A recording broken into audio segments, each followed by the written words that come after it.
तो पवन जी, आज हम आपसे जानेंगे सनातन के विषय को लेकर, सनातन के बारे में, कि श्री धीरेन्द्र शास्त्री जी वर्तमान समय में जो बागेश्वर बाबा जी हैं, 7 नवंबर से 16 नवंबर तक एक कम से कम 150 किलोमीटर की वो लंबी सनातन यात्रा कर रहे हैं। लोगों को सनातन से जुड़ने की और सनातनी बनने का संदेश दे रहे हैं। इस यात्रा को आप किस रूप में देख रहे हैं? क्योंकि आप भी एक हिंदू धर्म से हैं और एक आप सनातनी भी हैं, तो आप पूरे मानव समाज को इस विषय में जानकारी देने की कृपा करें कि असली सनातनी धर्म क्या है, असली सनातनी की परिभाषा क्या है। देखिए कजोड़ जी, आपने जो सवाल किया है, ये सवाल वैसे तो सामान्य कैटेगरी का है। यदि हम इसके मीनिंग में जाएंगे तो फिर बहुत गहरा अर्थ है इसका। आपने अक्सर देखा होगा, बागेश्वर वाले धीरेन्द्र शास्त्री जी बहुत सारे उलूल जुलूल बयान देते रहते हैं और उनके बयानों को लेकर काफ़ी लोग प्रतिक्रिया भी देते रहते हैं, विरोध भी करते हैं उनका। कई बार उनको माफ़ी भी मांगनी पड़ती है अपने बयानों के ऊपर। परंतु वर्तमान में उन्होंने जो एक रैली निकालने का, एक यात्रा का जो संकल्प लिया है, सनातन यात्रा, इस सनातन यात्रा को लेकर किसी व्यक्ति का कोई विरोध या उनसे कोई भी सवाल जवाब, ऐसा आपको कुछ भी देखने को नहीं मिलेगा। कारण क्या है? अध्यात्म की कमी, अध्यात्म के प्रति लोगों की जागरूकता की कमी। असल में अध्यात्म से पूरी दुनिया दूर बैठी है और इस अध्यात्म की, हमारे धर्मशास्त्रों की वास्तविक जानकारी ना हो पाने के कारण कोई भी व्यक्ति इस सनातन यात्रा के ऊपर धीरेन्द्र शास्त्री से सवाल जवाब नहीं कर रहा है। दूसरा, लोगों को डर है इस बात का कि भाई यदि हमने सनातन का विरोध कर दिया या कोई सवाल जवाब कर दिया तो पता नहीं हमारे प्रति लोगों की क्या प्रतिक्रिया होगी, हमारा विरोध बढ़ जाएगा। कई लोग डरे हुए हैं। लेकिन परमेश्वर रामपाल जी के भक्ति मार्ग से जो आत्माएं परिचित हैं, वो आत्माएं जरूर सनातन यात्रा को लेकर सवाल जवाब करेंगी। सबसे पहले तो मैं आपको यह बताऊं कि चाहे धीरेन्द्र शास्त्री जी हों, चाहे देश के चारों शंकराचार्य जी हों, चाहे कोई कितना ही बड़ा संत महंत या मंडलेश्वर हो, असल में सनातन क्या है, सनातन की परिभाषा क्या है, सनातन का मार्ग क्या है, ये इन लोगों को पता ही नहीं है। धीरेन्द्र शास्त्री जी अपने आप को सनातनी कहते हैं, जबकि सनातन की परिभाषा से ये वहां से दूर दूर तक परिचित नहीं है। सनातन क्या है? जैसे हमारे पूर्वज अनपढ़ थे, अशिक्षित थे, उन्होंने केवल वेदों के नाम सुने थे, गीता जी का नाम सुना था, लेकिन हमारे पूर्वजों ने कभी ना ही तो वेदों के दर्शन किए, ना कभी गीता जी के दर्शन किए। और समाज का एक वर्ग जिसको ब्राह्मण वर्ग कहते हैं, ब्राह्मण कोई जाति से संबंधित नहीं है, ब्राह्मण सोई जो ब्रह्म पहचान है, यानी आध्यात्मिक क्षेत्र में जो लोग जनता का मार्गदर्शन करते हैं कि भक्ति क्या है, भगवान क्या है, धर्म कर्म क्या है, असल में उसको ब्राह्मण कहा जाता है। तो केवल एक ब्राह्मण वर्ग को शिक्षा ग्रहण करने का, धर्मशास्त्रों की अध्ययन करने का और फिर जनता में प्रचार प्रसार करने का अधिकार था। तो हमारे पूर्वजों ने उस बात को सत्य मान लिया जो बातें उन ब्राह्मणों ने कही। ठीक इसी प्रकार वर्तमान में हमारे देश में जितने भी धर्मगुरु हैं, शंकराचार्य हैं, आचार्य हैं, ये लोग सनातन के बारे में, हिंदू धर्म के बारे में, भक्ति के विषय में जो भी अपनी मनमुखी धारणा जनता में फेंक देते हैं, ये बेचारी नादान जनता सहर्ष उसको स्वीकार कर लेती है।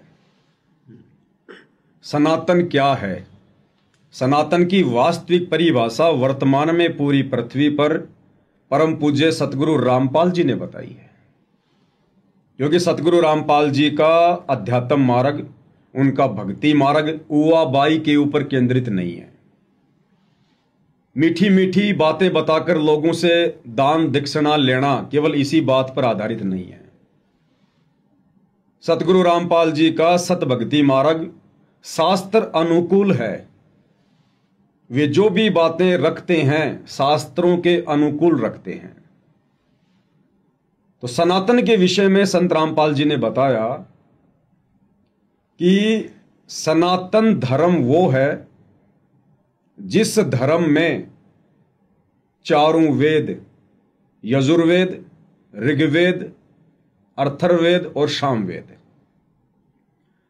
जो समाज इन चारों वेदों के अनुसार भक्ति साधना करता है, मंत्रों का जाप करता है, धर्म कर्म करता है और चारों वेदों का निष्कर्ष श्रीमद् भगवत गीता, उस गीता जी में जो ज्ञान है, जो गीता जी के अनुसार साधना करता है, भक्ति करता है, धर्म कर्म करता है, असल में वो व्यक्ति सनातनी व्यक्ति है। अब कजोड़ जी, सनातन धर्म ये द्वापर की शुरुआत तक तो ठीक ठाक चला था। यानी सतयुग में लोग वेदों के अनुसार साधना करते थे, भक्ति करते थे, धर्म कर्म करते थे। त्रेता युग में भी लोग वेदों के अनुसार धर्म कर्म करते थे, अपनी भक्ति किया करते थे। द्वापर में भी लोग काफी हद तक वेदों के अनुसार साधना करते थे। लेकिन जैसे द्वापर युग समाप्त हुआ, धीरे धीरे सनातन भी समाप्त होने लगा। आपको सतयुग में कोई मंदिर देखने को नहीं मिलेगा। आपको सतयुग में ब्रह्मा विष्णु महेश की साधना पूजा पाठ देखने को नहीं मिलेगी। आपको त्रेता युग में कोई मंदिर नहीं मिलेगा, कोई पाखंडवाद नहीं मिलेगा। आपको कोई ब्रह्मा विष्णु महेश की पूजा साधना देखने को नहीं मिलेगी। लेकिन वर्तमान कलयुग में गांव गांव में मंदिर, नगर नगर में मंदिर, पत्थर के देवों की पूजा, चौराहों की पूजा, भैरव भूत बेताल हनुमान की पूजा आपको सर्वत्र देखने को मिलेगी। तो जो साधना वेदों के अनुसार है, गीता जी के अनुसार है, वो सनातनी पूजा है, वो सनातनी भक्ति है, सनातनी साधना है। अब वेदों में क्या लिखा है, गीता जी में क्या लिखा है? यजुर्वेद अध्याय नंबर 40 और मंत्र नंबर 15, केवल एक ओम मंत्र का जाप करने का विधान है। चारों वेदों में इस ओम मंत्र के अलावा किसी और मंत्र का जाप करने का आदेश नहीं है साधक को। चारों वेदों के निष्कर्ष गीता जी में अध्याय 8 श्लोक नंबर 13 केवल एक ओम मंत्र का जाप करने का निर्देश है। ओम इति एक अक्षर ब्रह्म व्यवहारण माम अनुशमरण ये पर्याति तजन देहम सयाति परमाम गतम। ब्रह्म कहता है कि मेरी साधना का केवल एक ओम नाम का मंत्र है। अंतिम श्वास तक, मरते दम तक जो इस ओम नाम का जाप करेगा वो मेरी वाली परम गति को प्राप्त होगा, वो ब्रह्मलोक में जाएगा। ये है सनातनी पूजा। आज आप मुझे बता दीजिए, देश के चारों शंकराचार्य, धीरेन्द्र शास्त्री जी या अन्य जितने भी आचार्य हैं, संत महंत मंडलेश्वर हैं, क्या इन लोगों की भक्ति साधना का आधार चारों वेद हैं? क्या गीता जी है? कोई तो अपने भक्तों को हरे हरे राम राम रामा रामा हरे हरे, कोई मंत्र देता है राधे राधे राधे राधे, कोई मंत्र दे रहा है राधे राधे श्याम मिला दे, राधे राधे श्याम मिला दे, कोई मंत्र दे रहा है ओम नमो भागवते वासुदेवाय नमः, कोई क्या पूजा बता रहा है, कोई क्या पाखंड करवा रहा है। चारों वेद और गीता जी वर्तमान में इस पृथ्वी पर एकमात्र परम पूज्य सतगुरु रामपाल जी के अलावा किसी भी धर्म गुरु की भक्ति का आधार नहीं है। हम कैसे इन लोगों को सनातनी कह सकते हैं? सनातनी ग्रंथों में जिस भक्ति विधि का वर्णन है, यदि कोई धर्म गुरु उस विधि से अपने साधकों से भक्ति नहीं करवा रहा है, धर्म कर्म नहीं करवा रहा है, तो वो व्यक्ति सनातनी कहलाने का अधिकारी नहीं है। उसको हम सनातनी नहीं कह सकते। दूसरी बात, जो हिंदू धर्म है, हिंदू धर्म कहां से निकला? हिंदू धर्म की उत्पत्ति कैसे हुई? आज 99% हिंदू समाज को भी इस बात का ज्ञान नहीं है। कहने को अपने आप को हिंदू कहते हैं, जरा सी बात पे झंडा उठा लेंगे, डंडा उठा लेंगे, लेकिन हिंदू समाज के 99% लोगों से यदि पूछा जाए कि भाई गीता जी में कितने श्लोक हैं, वो नीची गर्दन कर लेंगे। भाई आप मुझे गीता जी के 4 श्लोक सुनाइए, वो नीची गर्दन कर लेंगे। चारों वेदों के नाम क्या है, 90% हिंदुओं को नहीं पता। हम कैसे उनको सनातनी कहें? कैसे हम उनको हिंदू कहें? हिंदू, मुस्लिम, सिख और ईसाई, ये चारों धर्म बराबर हैं। चारों धर्म सनातन से निकले हैं। चारों एक ही बाप के बेटे हैं। सही। जैसे ही द्वापर के बाद में कलयुग शुरू हुआ, सनातनी पूजा का नीचे गिरना शुरू हो गया। भैरव, भूत, बेताल, पेड़ पौधे, चौराहे, इनकी साधना शुरू हो गई। इंसान भक्ति करते करते भी दुखी रहने लगा। धर्म कर्म की जानकारी से इंसान दूर हो गया। आज से 3200 वर्ष पहले हिंदू धर्म का जन्म हुआ। द्वापर में कोई जानता ही नहीं था हिंदू धर्म क्या होता है। द्वापर में कोई नहीं जानता था मुस्लिम धर्म क्या होता है, सिख क्या होते हैं, ईसाई क्या होते हैं। सतयुग में कोई धर्म नहीं था, त्रेता युग में कोई धर्म नहीं था, द्वापर तक भी कोई धर्म नहीं था। एकमात्र सनातनी ग्रंथ वेदों के अनुसार भक्ति साधना होती थी। द्वापर के बाद में सारे धर्म बने हैं। 99% हिंदुओं को तो छोड़ो, लाखों की संख्या में जो धर्म गुरु बैठे हैं, पाखंड फैला रहे हैं, धर्म के नाम पर अपनी दुकानें चला रहे हैं। यहां तक कि हमारे देश के चारों शंकराचार्यों को इस बात का ज्ञान नहीं है कि हिंदू धर्म की शुरुआत क्यों हुई थी। ये तो बता देंगे कि हिंदू धर्म की शुरुआत आदि शंकराचार्य जी ने की थी, लेकिन ये नहीं बता पाएंगे कि हिंदू धर्म की शुरुआत उनको क्यों करनी पड़ी, ऐसी क्या नौबत आ गई थी। जब आप इतिहास में जाएंगे, परम पूज्य सतगुरु रामपाल जी के प्रवचन सुनेंगे, तो आपको पता चलेगा कि बौद्ध धर्म का बहुत तेजी से प्रचार प्रसार हो रहा था। पूरे चाइना बौद्ध धर्म को अपना चुका था। और ये जो बौद्ध धर्म है, ये जीव को नास्तिकता की ओर लेके जा रहा था, धीरे धीरे धीरे धीरे। लेकिन भारत की भूमि हमेशा से ऋषि मुनियों की भूमि रही है।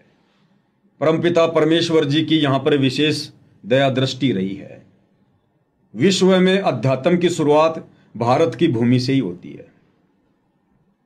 और परमेश्वर ने जब भक्ति मार्ग का समय आता है, तो मोक्ष मार्ग की शुरुआत भारत देश से ही करनी होती है।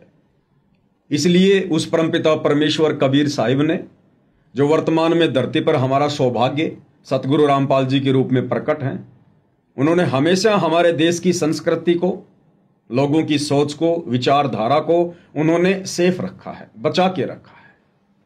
तो भला वो परमपिता परमात्मा हिंदुस्तान में पाखंड को कैसे फैलने देता, नास्तिकता का बीज कैसे पड़ने देता। तो परमपिता परमेश्वर कबीर जी ने शंकर भगवान को प्रेरणा की।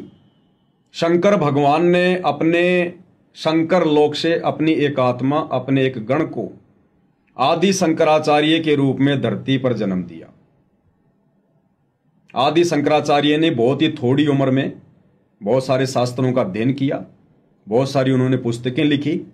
32 साल तक उनकी उम्र थी। अंत में वो भी एक भयंकर बीमारी के कारण अपना शरीर छोड़ के चले गए। लेकिन 32 साल की उम्र से पहले उन्होंने 4 मठों की स्थापना कर दी थी। देश के चारों कोनों में 4 मठों की स्थापना कर दी और वहां पर जो है एक एक आत्मा को बैठा दिया धर्म गुरु के रूप में, जिसको हम शंकराचार्य कहते हैं, जो परंपरा वर्तमान में भी चालू है। तो आदि शंकराचार्य ने हिंदू धर्म की शुरुआत क्यों की? 4 मठ स्थापित करके, क्योंकि बौद्ध धर्म का प्रचार प्रसार बहुत तेजी से फैल रहा था। और यदि बौद्ध धर्म का प्रचार प्रसार भारत में भी तेजी से फैलना शुरू हो जाता तो आज भारत की धरती पर हाहाकार मचा होता। घर घर में नास्तिक लोग होते, भक्ति और भगवान की कोई चर्चा नहीं करता। जिस प्रकार आप वर्तमान के जो बौद्ध लोग हैं, आप कभी कभार उनकी विचारधारा सुनते हैं तो वो कहते हैं ना हम ब्रह्मा को मानते, ना हम विष्णु को मानते, ना हम शंकर को मानते, ना हम किसी देवी देवता को मानते। तो ये उनकी छोटी सोच है, घटिया सोच है। वो लोग शास्त्रों से परिचित नहीं है, अध्यात्म से परिचित नहीं है।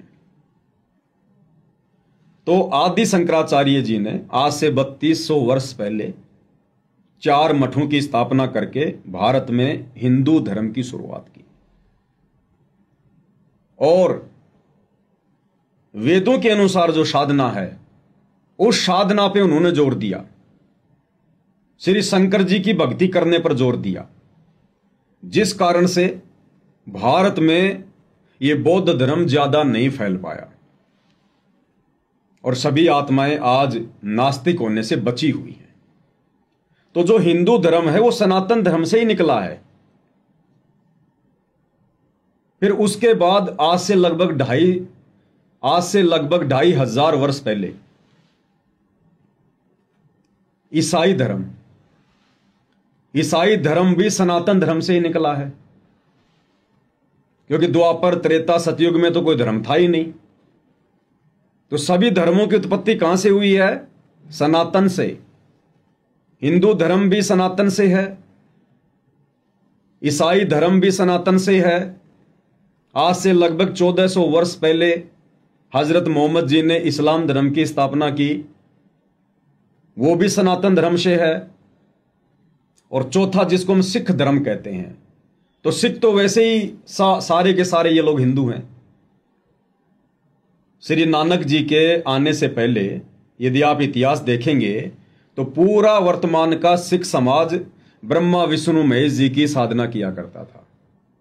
श्री नानक जी खुद श्री विष्णु जी के पुजारी थे, रामकृष्ण के पुजारी थे। आगे चलकर नानक जी ने वेदों से भी ऊपर की साधना साधकों को देनी शुरू की, जिस कारण से अलग से एक ये संप्रदाय चल पड़ा, लेकिन है सनातन से ही निकला हुआ। तो चारों धर्म सनातन से ही निकले हैं। लेकिन वो सनातनी पूजा, वेदों के अनुसार पूजा, गीता जी के अनुसार पूजा ना हिंदू कर रहा है, ना कोई मुसलमान कर रहा है, ना कोई ईसाई कर रहा है, ना कोई सिख कर रहा है। इसलिए हम ये कह सकते हैं कि वर्तमान में श्री धीरेंद्र शास्त्री जी या उनके जैसे अन्य उनके समर्थक जो सनातन यात्रा निकाल रहे हैं, उन लोगों को सनातन की परिभाषा का ज्ञान नहीं है। अगर उन्हें सनातन की परिभाषा का ज्ञान होता तो पहले वो अपनी भक्ति साधना को दुरुस्त करते, पहले स्वयं सनातनी साधना को अपनाते उसके बाद वो सनातनी यात्रा निकालने का वो प्रयास करते।